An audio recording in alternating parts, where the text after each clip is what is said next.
You want to see something that'll make your blood boil and then leave you cheering?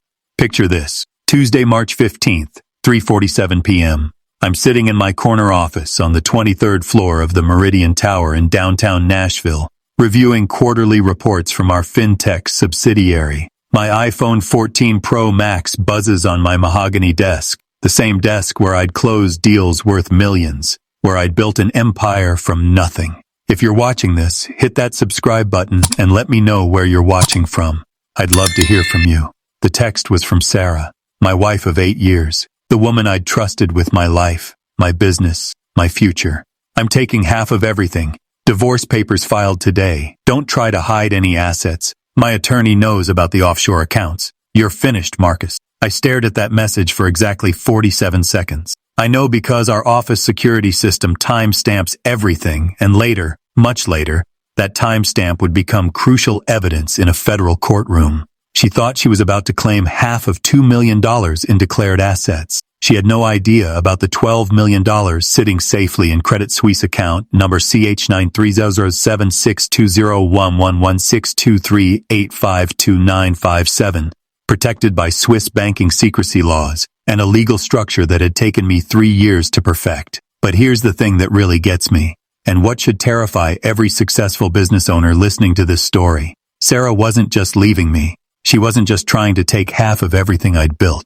She was attempting to orchestrate the complete destruction of my company, my reputation, and my life, all while sleeping next to me every night, kissing me goodbye every morning, asking about my day over dinner. The recording device I found hidden in my home office 3 weeks later, model SPY Point Recorder V2, professionally installed, transmitting encrypted data to an external server registered under a shell company, the same shell company that would later be traced to my biggest business competitor. You see, what I thought was a marriage falling apart was actually corporate espionage disguised as divorce proceedings. What looked like a bitter wife trying to grab money was really a calculated attempt to bankrupt my company and force a hostile acquisition. She made one fatal mistake, though. She assumed I was the same trusting fool who'd married her 8 years ago. She had no idea I'd learned to protect myself the hard way, through Swiss banking protocols, encrypted offshore accounts, and legal structures designed specifically for situations like this. But let me tell you how I got here, and how she made the biggest mistake of her life. My name is Marcus Chen. I'm 42 years old, and I've built something that most people only dream about. But I didn't start with a trust fund or family connections. I started with nothing but code, determination, and parents who worked 3 jobs between them to keep food on our table in Queens. My father assembled circuit boards in a factory. My mother cleaned office buildings at night. They spoke broken English but perfect sacrifice. When I showed them my first computer program at age 12, a simple calculator written in BASIC, my father said something I'll never forget. In America, your brain is your only inheritance. Make it worth more than gold. I dropped out of MIT in my junior year. Not because I was failing, I had a 3.9 GPA in computer science, but because I developed a blockchain security protocol that was catching attention from venture capitalists. While my classmates were studying theoretical algorithms, I was building real solutions for real problems in the emerging cryptocurrency market. Chen Tech Solutions launched in 2015 with $50,000 in savings and a partnership with 2 MIT professors who believed in my vision.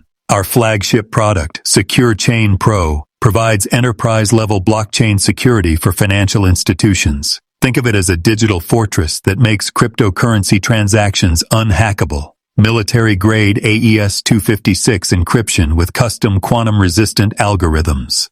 The numbers speak for themselves. Monthly recurring revenue, $847,000. Annual profit margin, 34%. We serve 2,300 plus clients across 15 countries, including Bank of America, Wells Fargo, and Credit Suisse. Our team has grown to 150 employees with offices in Nashville, Austin, and Zurich. But the real breakthrough came in 2019 when the SEC approached us for compliance consulting.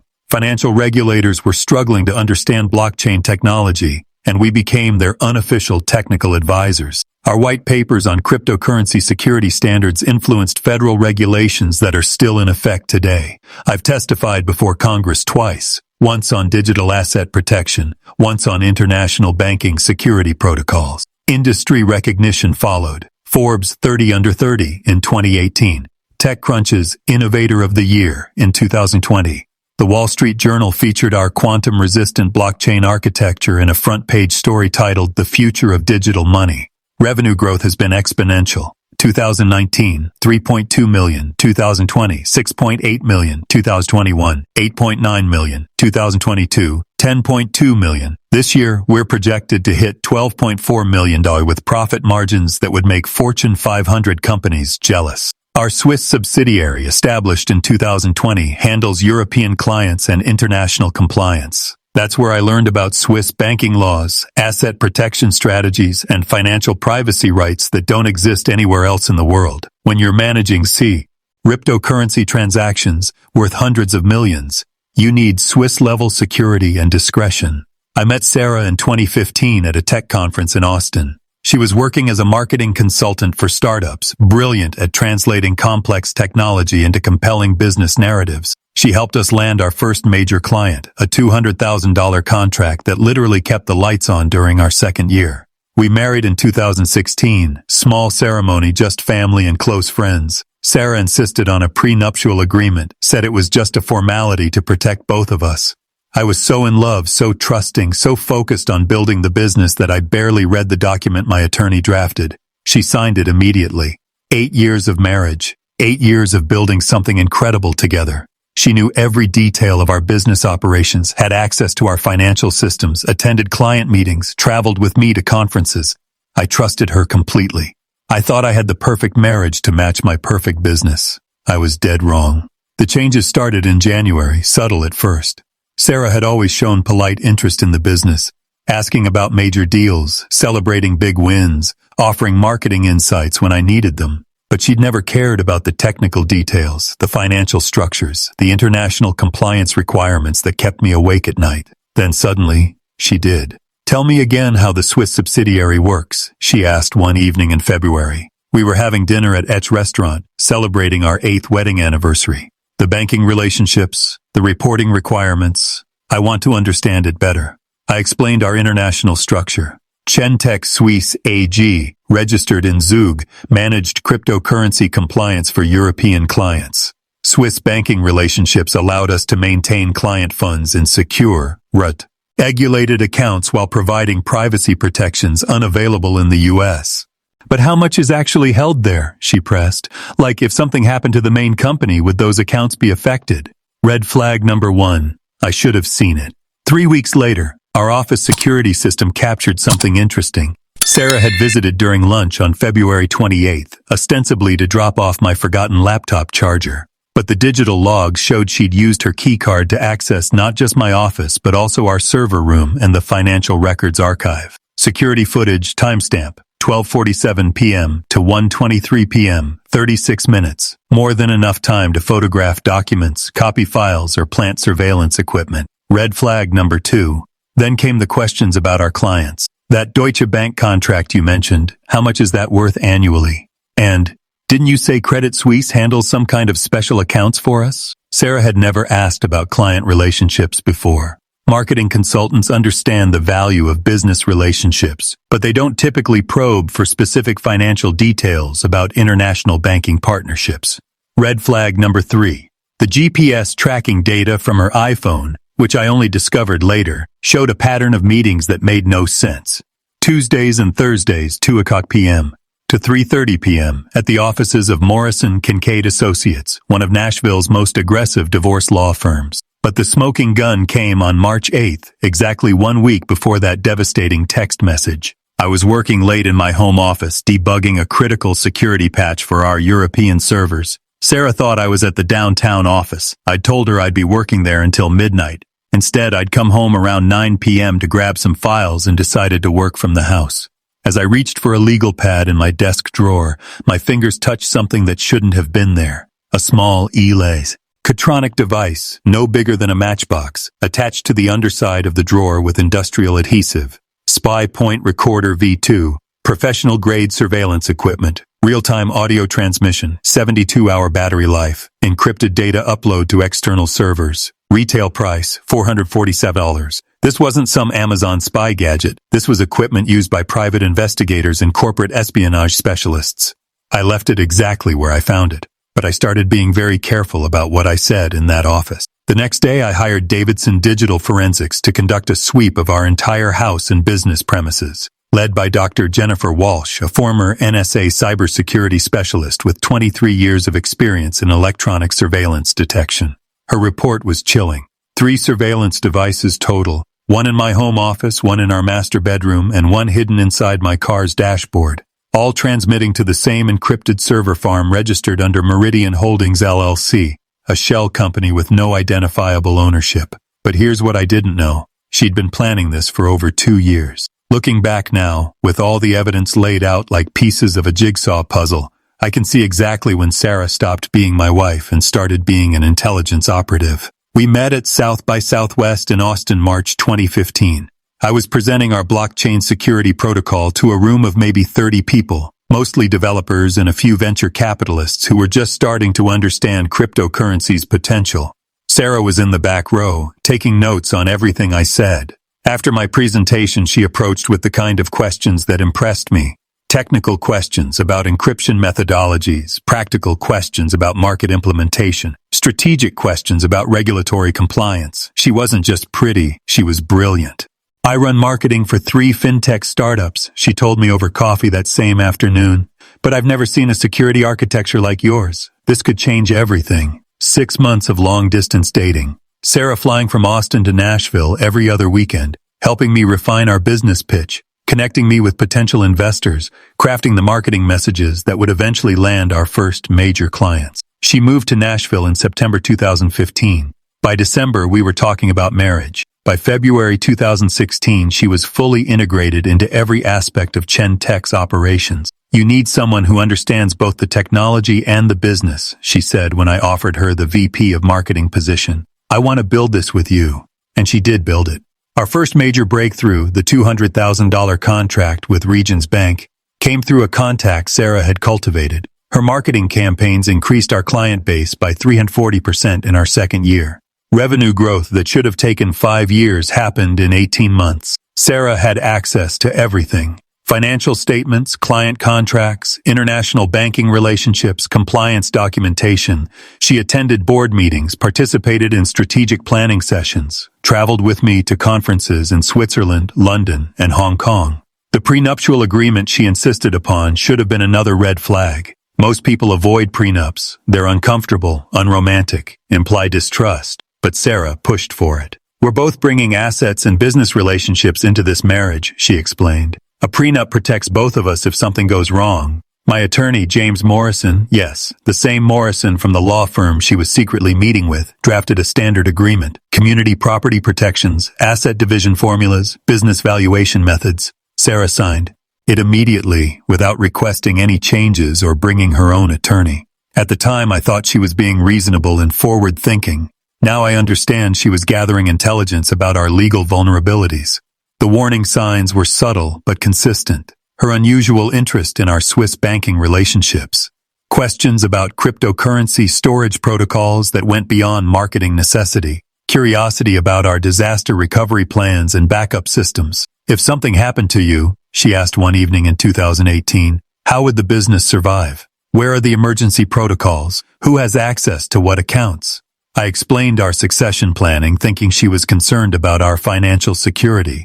I showed her our emergency contact lists, our backup account access procedures, our international asset protection strategies. Every answer I gave her was another piece of intelligence for whoever was paying her. Because here's what the evidence eventually revealed. Sarah Martinez wasn't really a marketing consultant when I met her. Her LinkedIn profile, her client references, her portfolio of previous work, all carefully constructed fiction. She was a corporate intelligence specialist, recruited specifically to infiltrate my business and identify vulnerabilities that could be exploited in a hostile takeover attempt. The person I fell in love with, married, trusted with my life and business, was a professional fraud. What I discovered next would prove she wasn't just leaving me. She was trying to destroy me. After finding those surveillance devices, I knew I was dealing with something far more sophisticated than a bitter divorce. This was corporate warfare, and I needed professional help. Dr. Elena Vasquez came highly recommended by our insurance company's security division, former FBI cybercrime specialist now running Apex Digital Investigations with a team of certified forensic experts. Her initial consultation lasted 4 hours and cost $2,500, the best money I've ever spent. Mr. Chen, she said after reviewing my evidence, you're not dealing with a divorce. You're dealing with corporate espionage, the surveillance equipment, the systematic intelligence gathering, the shell company registered to hide the server farm. This is a coordinated attack on your business. We implemented a comprehensive investigation strategy. Phase 1, digital forensics on all compromised systems. Phase 2, financial analysis to identify money trails. Phase 3, surveillance and intelligence gathering on all suspects. The results were devastating. Sarah's email account, which I had administrative access to through our shared iCloud family plan, contained 847 messages exchanged with David Rodriguez at Pinnacle Tech Solutions. David Rodriguez, CEO of Pinnacle Tech Solutions, our biggest competitor in the blockchain security market. But these weren't casual communications. They were operational briefings. Latest quarterly reports show Chentech's Swiss subsidiary handles approximately $40 million in client cryptocurrency assets, Sarah wrote on January 15th. Marcus mentioned potential expansion into Asian markets, estimated $15 million additional revenue opportunity. David's response, perfect. Legal says if we can force bankruptcy through divorce proceedings, acquisition costs drop to approximately 20% of current market value. Timeline still. March 15th, 20% of current market value. Our company was worth approximately $14 million. They were planning to acquire us for $2.8 million by forcing me into financial ruin through divorce litigation. The private investigator I hired, Jake Morrison from Sentinel Protective Services, documented Sarah's movements for 3 weeks. GPS tracking, surveillance photos, financial transaction analysis. The pattern was clear. Every Tuesday and Thursday, Morrison, Kincaid Associates Law Firm. Every Wednesday, Pinnacle Tech Solutions Headquarters. Every Friday, Bank of Nashville meeting with Patricia Chen, no relation, a commercial loan officer specializing in distressed business acquisitions. But the smoking gun came from blockchain transaction analysis. One of our specialties at Chen Tech is tracking cryptocurrency movements across international exchanges. Our forensic software can trace Bitcoin transactions through multiple wallets, identify patterns in blockchain data, and connect anonymous addresses to real-world identities. I turned those same tools on Sarah. Her personal cryptocurrency wallet, which she thought was anonymous, had received deposits totaling $127,000 over the past 18 months. All payments originated from wallet addresses controlled by Pinnacle Tech Solutions. Payment dates corresponded exactly with major intelligence deliveries, client lists, financial reports, technical specifications, compliance documentation. Sarah wasn't just cheating on me emotionally. She was selling our business secrets to our biggest competitor for cash payments disguised as cryptocurrency transactions. Dr. Vasquez's team discovered more evidence in Sarah's deleted email folders. Pro tip: deleted doesn't mean gone when you know where to look. Communications with Patricia Chen at Bank of Nashville discussing acquisition financing for distressed technology companies and expedited due diligence procedures for time-sensitive opportunities. The plan was elegant in its brutality. Sarah would file for divorce, demand 50% of all business assets, force me to liquidate cryptocurrency holdings to pay the settlement, and create enough financial chaos to trigger our loan covenants. Once Chen Tech defaulted on our credit facilities, Pinnacle Tech would acquire our client base, intellectual property, and Swiss banking relationships for pennies on the dollar. Timeline: divorce filing, March 15th, asset seize. You're by April 30th, bankruptcy proceedings by June 1st, acquisition completed by August 15th. They'd even prepared the press release. Pinnacle Tech Solutions acquires distressed blockchain security firm, expands international capabilities. But there was one problem with their plan. A problem they'd never anticipated because Sarah, despite 8 years of marriage and complete access to our business operations, had never discovered our most important asset protection strategy. The evidence was damning, but what I found next would blow this case wide open. The breakthrough came from an unexpected source: David Rodriguez's ex-wife. Dr. Vasquez had been investigating all parties connected to the conspiracy when she discovered that David had gone through his own messy divorce just 2 years earlier. His ex-wife, Maria Rodriguez, had fought a brutal legal battle over asset division and business valuation. Maria agreed to meet with us after Dr. Vasquez explained the situation. She brought a box of documents from her divorce proceedings, financial records, business valuations, strategy memos that David's attorneys had been required to produce during discovery. He did the same thing to me, Maria said, sliding a folder across the conference table. The affairs, the hidden assets, the business schemes. But this is bigger than what he did to our marriage. Inside that folder was a strategic planning document titled Project Meridian, Comprehensive Market Acquisition Strategy. The document was prepared by Morrison, Kincaid Associates, the same law firm Sarah had been secretly meeting with. The scope was breathtaking. Chentech wasn't the only target. Pinnacle Tech had identified 7 blockchain security companies for hostile acquisition over a 3-year period. Total market value, $127 million. Acquisition cost through forced bankruptcy and distressed sales, $31 million. Net profit potential, $96 million. We were phase 1 of a systematic plan to monopolize the blockchain security industry through corporate espionage and legal manipulation. The document outlined specific strategies for each target company. Infiltrate management through romantic relationships or employment. Gather financial intelligence and identify vulnerabilities. Coordinate divorce proceedings or partnership disputes to force asset liquidation. Acquire distressed companies at 20 to 25% of market value. Integrate client bases and eliminate competition. For Chentech specifically, the plan was detailed down to individual bank account numbers and client contract expiration dates. They knew everything.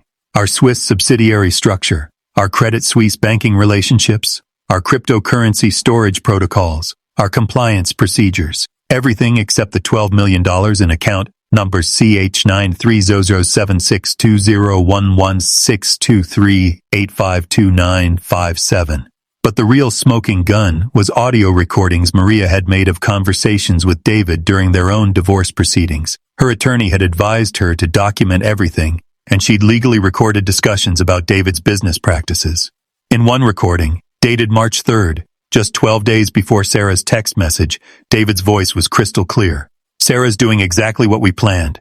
Marcus has no idea what's coming. Once we trigger the divorce proceedings, he'll be forced to liquidate the Swiss accounts to pay the settlement. That's when we'll know the full scope of his international assets. Even if he tries to hide money, forensic accountants will find everything during discovery. Sarah's voice in the background. What if he fights the valuation? What if he has assets we don't know about? David's response.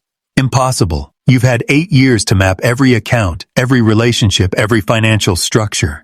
We know about the $2 million in declared assets. We know about the Swiss compliance accounts. We know about the cryptocurrency storage wallets. Here's nowhere left to hide money. That recording became Exhibit A in federal court proceedings. Dr. Vasquez's financial analysis revealed the full conspiracy network. Morrison, Kincaid Associates providing legal strategy. Patricia Chen at Bank of Nashville arranging acquisition financing. 3 other divorced spouses planted at competing companies, and a complex web of shell companies designed to hide the money trail.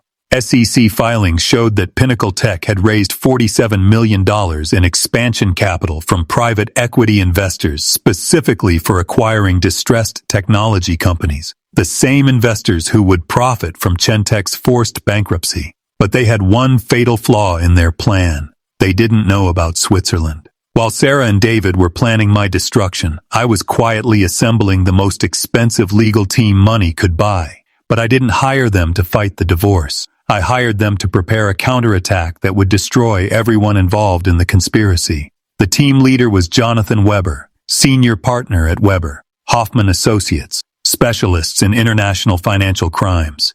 His expertise, Swiss banking law, cryptocurrency regulations, and cross-border asset protection. He'd successfully defended 3 major cryptocurrency exchanges against federal investigations and had written the legal framework for Swiss financial privacy laws still in effect today. Mr. Chen, Weber said during our first meeting, you have 2 choices. Fight the divorce defensively and probably lose everything, or go on the offensive and destroy them completely. Which do you prefer? The answer was obvious. Weber assembled specialists. Dr. Klaus Richter, Swiss banking law expert based in Zurich. Rebecca Torres, former SEC enforcement attorney, Michael Chang, cryptocurrency forensic specialist, and Patricia Williams, RICO prosecution consultant. The strategy was elegant. Instead of trying to hide assets or fight the divorce, we would let the proceedings continue exactly as Sarah and David planned. We'd provide complete financial disclosure of all known accounts, cooperate fully with forensic accounting, and appear to be the naive, trusting husband being taken advantage of by a sophisticated conspiracy. Meanwhile, we'd be gathering evidence for federal criminal charges, wire fraud, money laundering, corporate espionage, RICO violations, and conspiracy to commit bankruptcy fraud. The Swiss account was our ace in the hole. Credit Suisse account number CH9300762011623852952957 had been established in 2020 as part of our international compliance strategy. Swiss banking secrecy laws protect account holders from disclosure except in cases of proven criminal activity by the account holder, not by people trying to access the account. The $12 million represented 3 years of profits from our Swiss subsidiary, legally held in compliance with international tax treaties and cryptocurrency regulations. The account was structured as an irrevocable trust with specific beneficiary requirements that would make it impossible to access through divorce proceedings. More importantly, Sarah and David had no idea it existed. Our Swiss banking relationships went far beyond simple account management. Credit Suisse provided cryptocurrency custody services, international wire transfer protocols, and regulatory compliance consulting. Dr. Richter had helped structure the account to withstand exactly the kind of legal attack Sarah was planning. While Sarah's attorneys were demanding disclosure of all international accounts, Weber was preparing federal criminal referrals to the FBI's Financial Crimes Division. Every piece of evidence we'd gathered, the audio recordings, the email communications, the cryptocurrency payments, the surveillance equipment, was being organized into a comprehensive criminal prosecution package.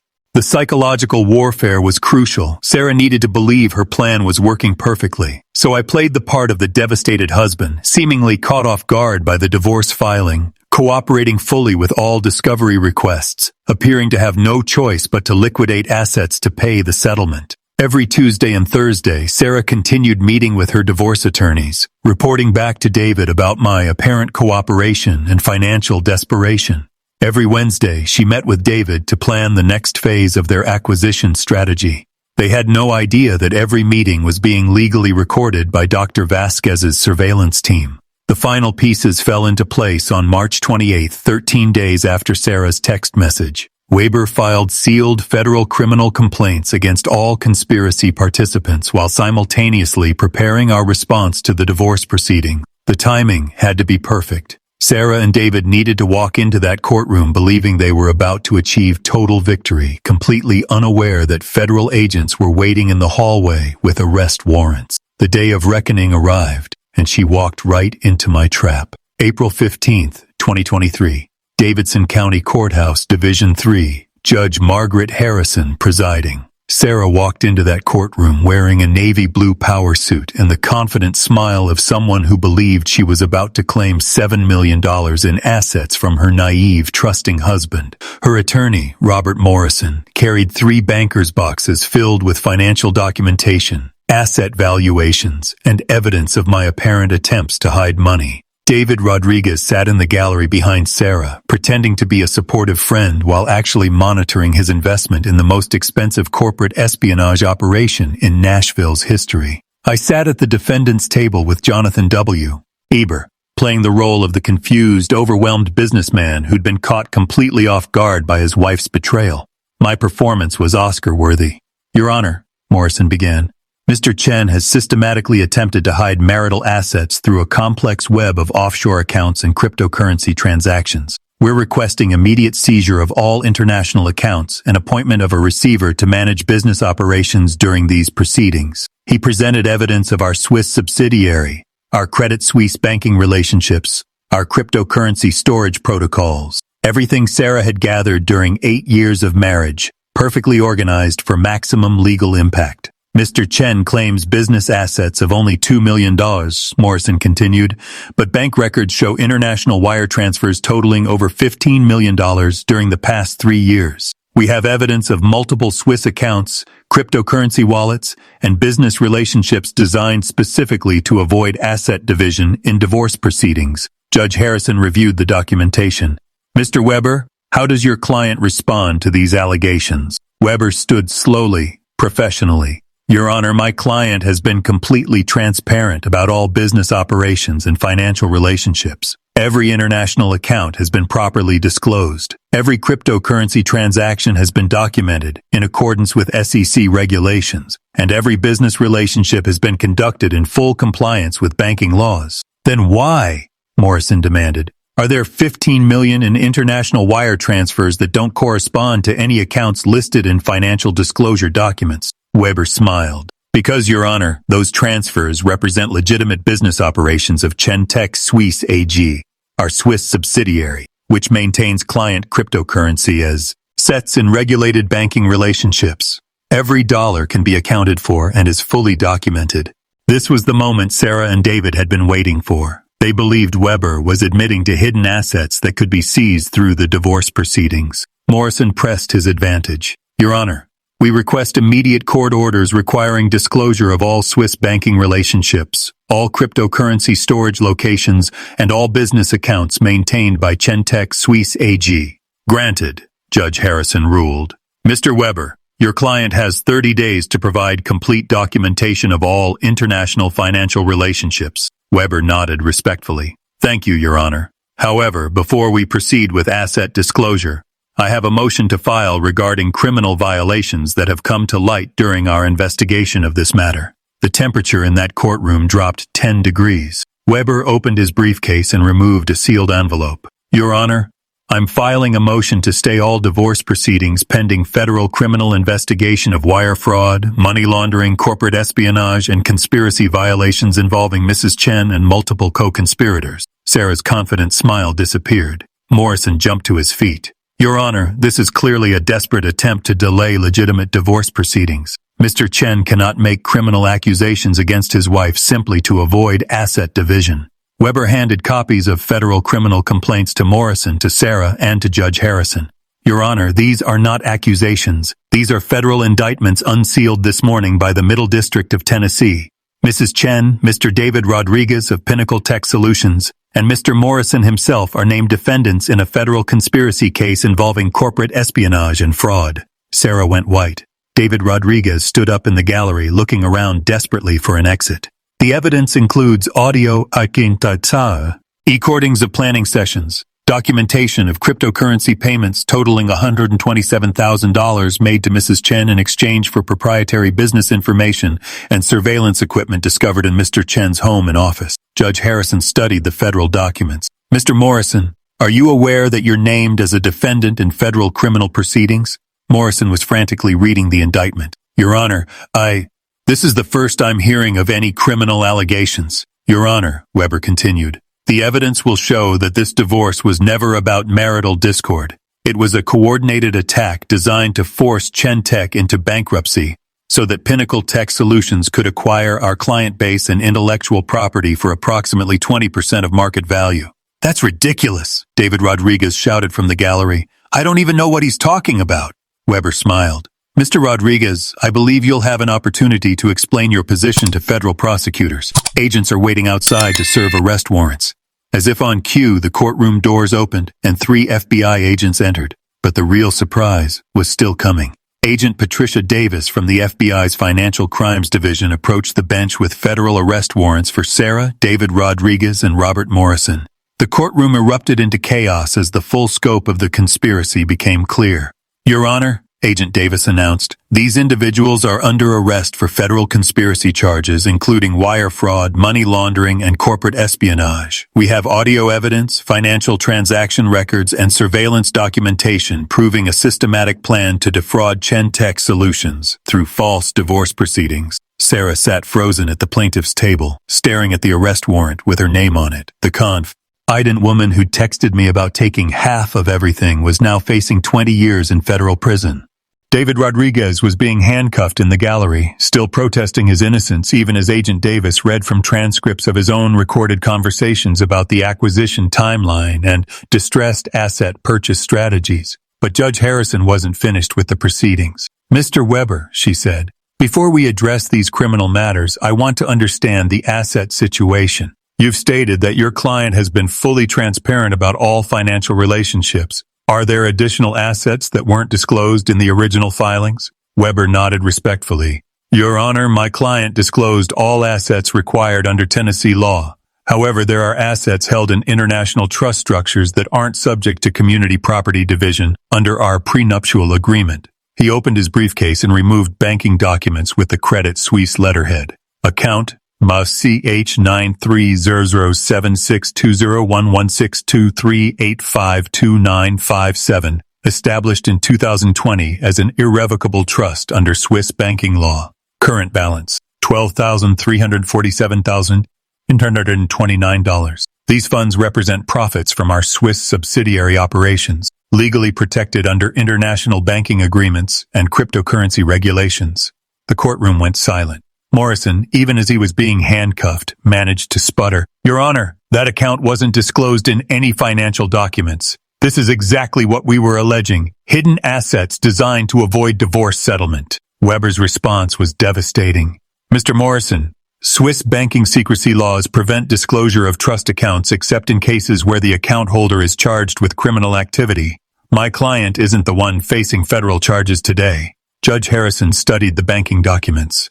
"Mr. Weber, are you saying this account was always legal and properly structured?" "Completely legal, Your Honor. Established in consultation with Swiss banking specialists, fully compliant with international tax treaties, properly reported to Treasury departments in both countries. The account was designed specifically to protect business assets from exactly this kind of fraudulent attack." Sarah's attorney, her backup attorney since Morrison was being arrested, stood up shakily. "Your Honor, this changes everything. If Mr. Chen has access to over $12 million in protected assets, then the financial distress we were alleging doesn't exist." "Correct," Weber replied.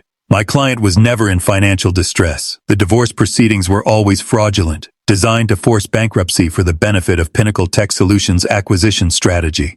Agent Davis stepped forward with additional documentation. "Your Honor, our investigation has uncovered evidence that this conspiracy extends beyond these three defendants. We've identified a network of corporate espionage operations targeting multiple technology companies across the southeastern United States." "Mrs. Chen," Judge Harrison addressed Sarah directly, "do you understand that you're facing federal criminal charges for conspiracy to commit fraud?" Sarah finally spoke, her voice barely a whisper. "I want to speak to my attorney." "Your attorney is also under arrest," the judge replied. "You'll need to retain new counsel." Agent Davis continued, "Your Honor, we're requesting immediate seizure of all accounts controlled by Pinnacle Tech Solutions, freezing of assets pending investigation, and protection orders for potential additional victims of this conspiracy." The final piece of evidence was a document Agent Davis handed to Judge Harrison. A signed confession from Patricia Chen at Bank of Nashville, admitting her role in the acquisition financing scheme and providing detailed information about other companies targeted for similar attacks. Based on the evidence presented, Judge Harrison ruled, all divorce proceedings are hereby dismissed. Criminal matters will be referred to federal court. Mr. Chen, you're free to go. As federal agents escorted Sarah, David, and Morrison out of the courtroom in handcuffs, I felt something I hadn't experienced in months. Complete vindication. The woman who'd texted me about taking half of everything was now facing the reality that she'd be taking nothing except a federal prison sentence. Justice was served, but the story doesn't end there.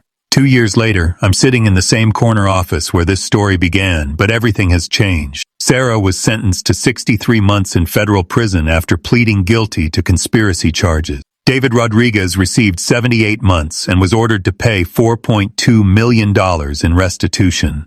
Robert Morrison was disbarred and sentenced to 41 months. Their entire network of corporate espionage operations was dismantled by federal investigators. Pinnacle Tech Solutions filed for bankruptcy within 6 months. Their private equity investors, realizing they'd funded a criminal enterprise, pulled all remaining capital and sued for fraud recovery. David's company, which had been valued at $23 million, was liquidated for parts, with assets distributed to creditors and victims. But the real victory was what happened to Chen Tech. Our company's reputation was enhanced, not damaged, by the publicity surrounding the criminal case. When the story broke, Tech CEO outsmarts corporate espionage plot using Swiss banking strategy.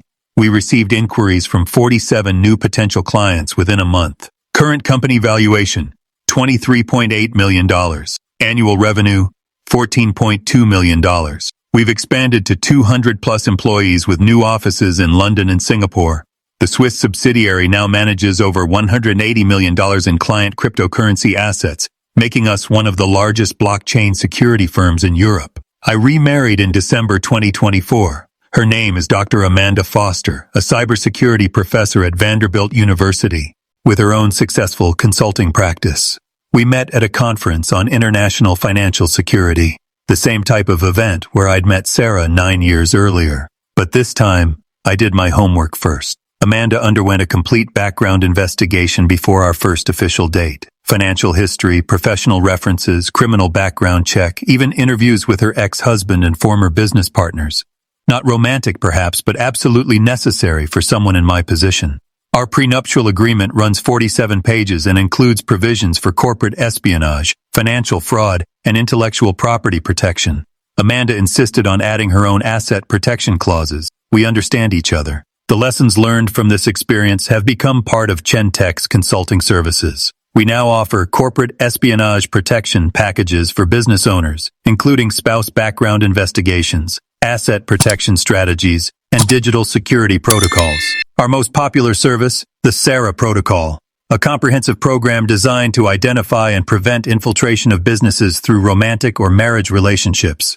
We've helped 12 companies identify potential security threats through partners or spouses of key employees. Here's what every business owner needs to understand. If you're successful, you're a target. Corporate espionage isn't limited to Fortune 500 companies or defense contractors. Any business with valuable intellectual property, client relationships, or financial assets can become a target for sophisticated fraud operations. The technical solutions are straightforward. Secure communications, encrypted data storage, restricted access protocols, regular security audits. But the human element is more complex. The people closest to you, spouses, partners, family members, have the greatest access to, or your most sensitive information. Trust, but verify. Always. Asset protection isn't paranoia, it's professional responsibility. Swiss banking relationships, offshore trusts, cryptocurrency storage protocols, and international legal structures aren't just for billionaires. Any business owner with significant assets needs sophisticated protection strategies. The $12 million Swiss account that saved my company was established 2 years before I had any reason to suspect betrayal. Asset protection strategies work best when implemented during good times, not crisis situations. Most importantly, never assume that marriage or family relationships exempt people from background investigation and security protocols. Love doesn't create immunity from greed, desperation, or criminal influence. Sarah thought she was taking half of everything I'd built. Instead, she lost everything she'd stolen and earned herself a federal prison sentence. The woman who tried to destroy my life ended up making it stronger, more secure, and more valuable than ever. That's the power of preparation, protection, and never giving up the fight to defend what you've built. Your empire is worth protecting. Make sure you know how to do it before someone tries to take it from you. Marcus Chen is the founder and CEO of Chentech Solutions, specializing in blockchain security and international asset protection. His story has been featured in Forbes, The Wall Street Journal, and Harvard Business Review as a case study in corporate espionage defense,